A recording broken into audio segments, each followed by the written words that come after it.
नमस्कार, मैं हूं अमित कर्ण मुंबई दैनिक भास्कर से और इस वक्त हमारे साथ मौजूद हैं सामाजिक सरोकार वाले शिक्षक आनंद कुमार।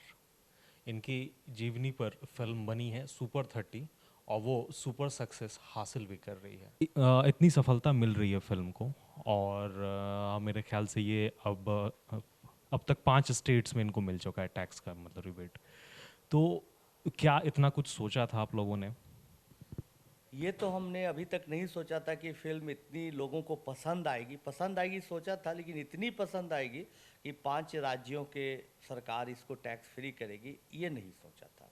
लेकिन जैसे ही फिल्म रिलीज हुई, एक दो दिन के अंदर हमारे मुख्यमंत्री जी, बिहार के नीतीश जी, सुशील मोदी जी ने फ़ोन से बधाई दिया। उन्होंने कहा कि मैं टैक्स फ्री करता जा रहा हूँ। आदित्य योगी जी, माननीय मुख्यमंत्री उत्तर प्रदेश ने मुझे बुलाया, मान सम्मान दिया। उन्होंने भी घोषणा की कि मैं टैक्स फ्री करना चाह रहा हूँ। कल हमारे राजस्थान के मुख्यमंत्री गहलोत जी ने बुलाया और बोला कि टैक्स फ्री तो छोटी बात है, मैं आपकी क्या मदद कर सकता हूँ, आप बताएं ताकि आप अपने कार्यक्रमों को बड़ा करें। गुजरात के मुख्यमंत्री जी से मुलाकात हुई, हौसला बढ़ाया, टैक्स फ्री किया। दिल्ली गवर्नमेंट तो चाहती है कि हम उसके स्कूलों के लिए कुछ करें।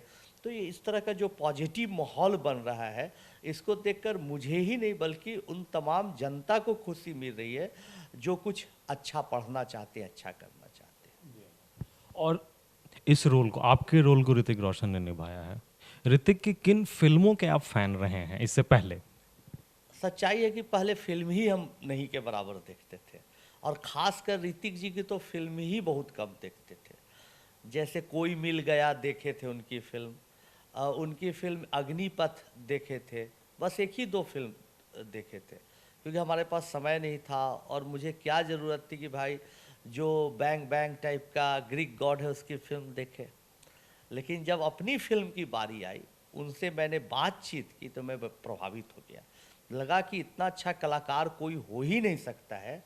और मैंने बिना कुछ सोचे समझे, जस्ट उनके चेहरे का एक्सप्रेशन, भाव, उनमें जो उत्सुकता थी फिल्म करने के लिए, मैंने हामी भर दी। और मैंने जितनी उम्मीद की थी उससे भी कई गुना ज़्यादा अच्छा उन्होंने काम किया है। ऋतिक ने अपनी कई मुलाकातों में, इस बीच में मैंने उनसे कई मुलाकातें की हैं और उन्होंने कहा कि उन्होंने आपसे काफ़ी कुछ सीखा है। आपने उनसे क्या कुछ मतलब सीखा है? ये तो उनका बड़प्पन है कि वो कहते हैं कि आनंद सर आपसे हमने बहुत कुछ सीखा है। लेकिन मैंने जो उनसे सीखा है वो सीखा शांत रहना। ऐसे मैं शांत रहता हूँ, लेकिन उनसे सीखा कि शांत रहना चाहिए, तुरंत रिएक्ट नहीं करना चाहिए, समस्याओं से लड़ना चाहिए। और साथ साथ ये भी सीखा कि अपने काम के प्रति इतना डेडिकेशन होना चाहिए कि उसका कोई जवाब नहीं। मैं उनमें देखा और सीखा कि बाहरी राजनीति से कोई लेना देना नहीं है। कोई आप सेटिंग गेटिंग करते हैं, झूठ मूठ का फिल्म का प्रचार करते हैं, हवा बनाती है, सबके कोई ज़रूरत नहीं है। अगर आप मेहनत करते हैं तो आपको जनता के दिलों पर आप राज जरूर करिएगा, दर्शक आपको वाहवाही जरूर देंगे। इसलिए अपने मेहनत पर विश्वास करना चाहिए और आडंबर से कोई लेना देना नहीं। ये सोच हमारी और थोड़ी बड़ी हो गई उनके साथ रहते रहते। और गणित से जिंदगी के किस तरह के सवालों को हल किया जा सकता है?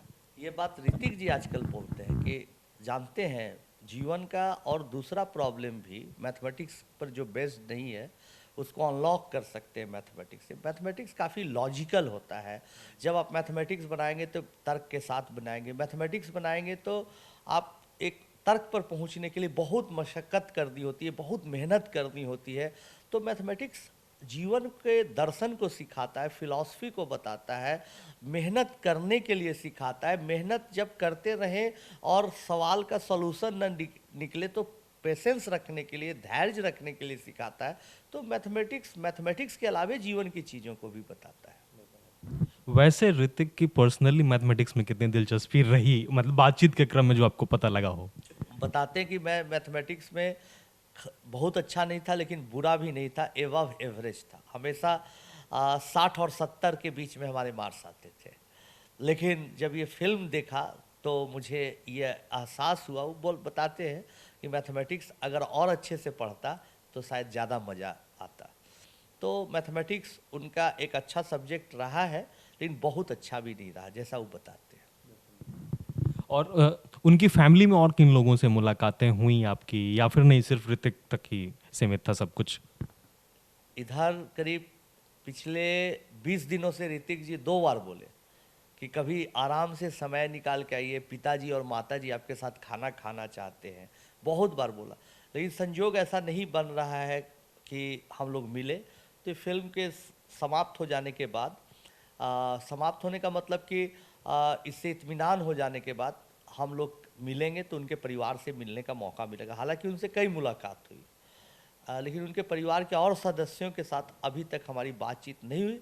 लेकिन मुझे सुनकर बहुत अच्छा लगा, ऋतिक ने बताया कि उनकी माताजी पिताजी बहुत ज़्यादा फिल्म देखने के बाद मुझसे मिलने की इच्छा रखते हैं। तो एक दिन प्लान बना के मैं उनसे आशीर्वाद लेने ज़रूर जाऊँगा।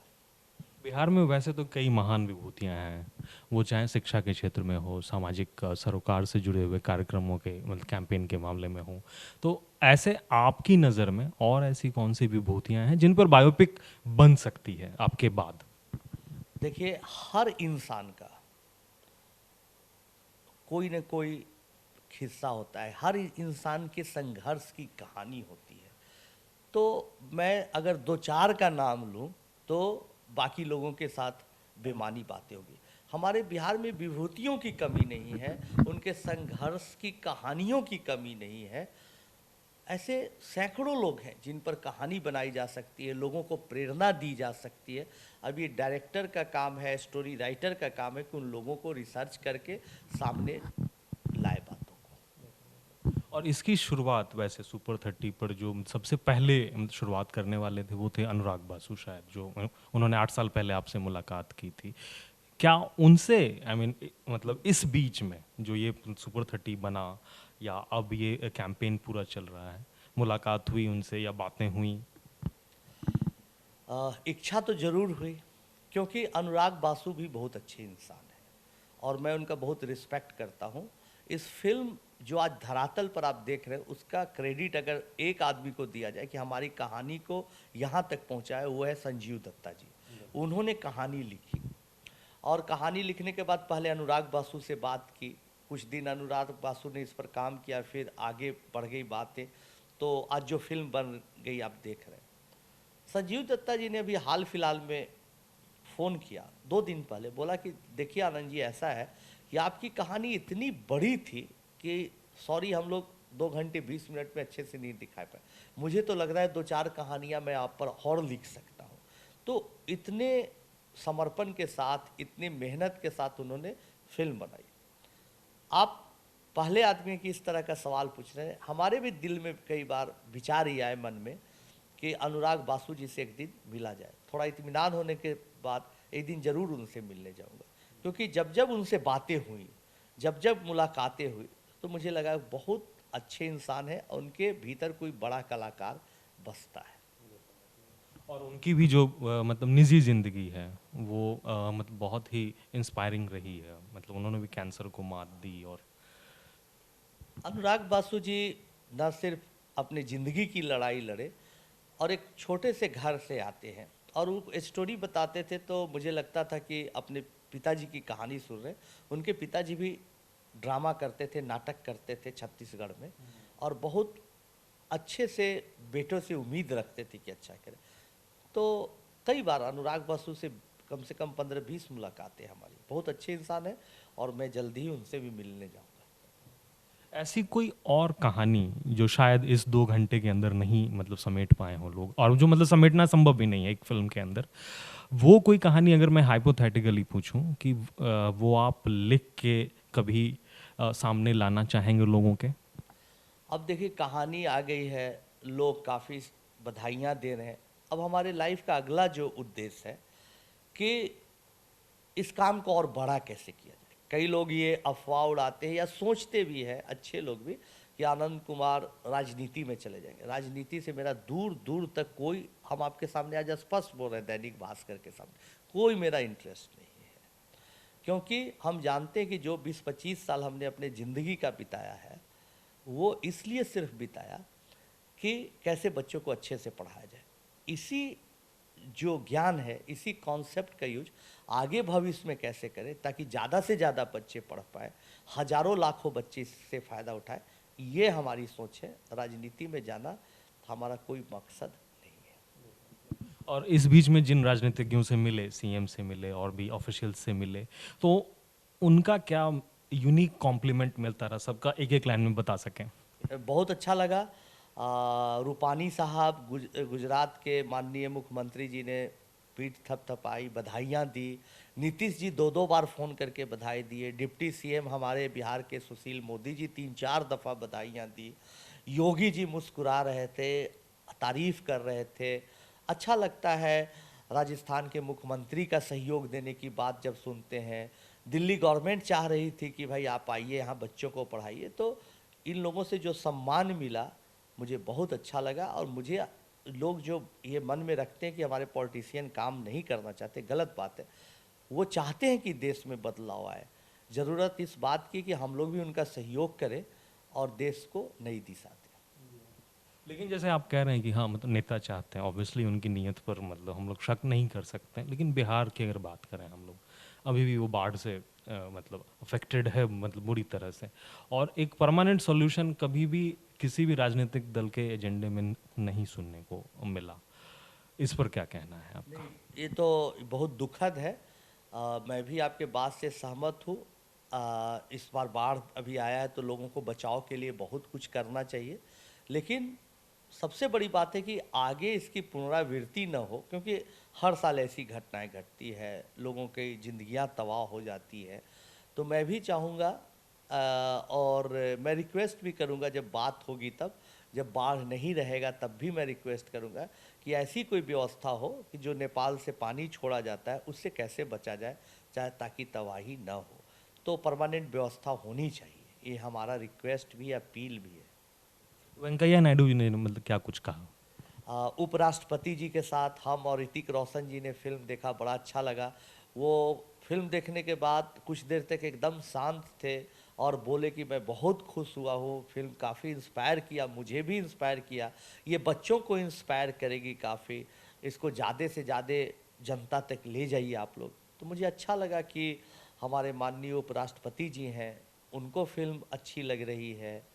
और सबसे बड़ी बात है कि एक आम आदमी, एक आम शिक्षक भी, जब एक आम स्टूडेंट भी फिल्म देखने जा रहा है, और अगर मेरा परिचित तो वो कभी नहीं बोला कि फिल्म अच्छी लगी, वो हमेशा एकदम कांपते हुए बोलता है क्या फिल्म है, लगता है कि हमारी ज़िंदगी अब बदल गई। यही सबसे बड़ी उपलब्धि है फिल्म की। कितना बॉक्स ऑफिस पर कमाई, इससे कोई लेना देना नहीं। और क्या लगता है आपको कि एक फिल्म, मतलब कोई भी फिल्म हो, चाहे सुपर 30 हो या कोई और भी फिल्म हो, वो क्या बहुत बड़ा बदलाव समाज में ला सकती है? देखिए, फिल्म का तो बहुत बड़ा प्रभाव है। लोग बाल का स्टाइल, अपने पैंट और शर्ट का स्टाइल तक फिल्म से बदल देते हैं और स्मैक पीने लगते हैं गलत फिल्मों को देखकर, क्राइम करने लगते हैं। तो अच्छी चीज़ों का प्रभाव बहुत स्लो होता है लेकिन अस्थाई होता है, तो इसका प्रभाव जरूर पड़ेगा। और ये फिल्म अभी ख़त्म नहीं हुई है, भले कुछ दिनों के बाद सिनेमा हॉल में न दिखाई जाए, टेलीविज़न पर दिखाई जाए, लेकिन इस फिल्म को हर माता पिता चाहेगा सदियों तक कि बच्चों को दिखाएं, उसमें ये भावना जागृत करें कि मेहनत से बेटा तुम कुछ कर सकते हो। और क्या आपका चैप्टर भी, मतलब आपकी ज़िंदगी का भी चैप्टर, मेरे ख्याल से शायद बिहार में मतलब सिलेबस में अभी इंक्लूड हुआ है या और ऑब्वियसली हम लोग चाहेंगे कि वो इंक्लूड हो। ये आपका बड़प्पन है कि आप चाहिएगा, लेकिन मैं अभी उतना बड़ा आदमी नहीं हुआ कि हमारे बारे में सिलेबस में इंक्लूड हो। लेकिन हाँ, मैं ये बताना चाहूँगा कि जापान का बिजनेस स्कूल है वहाँ, वो लोग एक चैप्टर आज से करीब 10 साल 8 साल पहले ही इंक्लूड किया है, और जापानीज भाषा में वो किताब भी हमारे पास आई थी। वहाँ मैनेजमेंट स्कूल में वो किताब पढ़ाई जाती है। MBA। हाँ जी जी। और आज मेरे ख्याल से IIT पवई में भी आपका व्याख्यान। जी, आज बहुत अच्छा दिन है हमारे लिए। आज हर ब्रांच के बच्चे जो IIT में आए हैं पढ़ने के लिए, फर्स्ट ईयर के स्टूडेंट हैं, उनका पहला क्लास है और हमारे लिए बहुत खुशी की बात है। मैं IIT के डायरेक्टर साहब को भी धन्यवाद देता हूँ कि मुझे इस योग्य समझा उन्होंने कि मैं वहाँ पहला क्लास लूँ।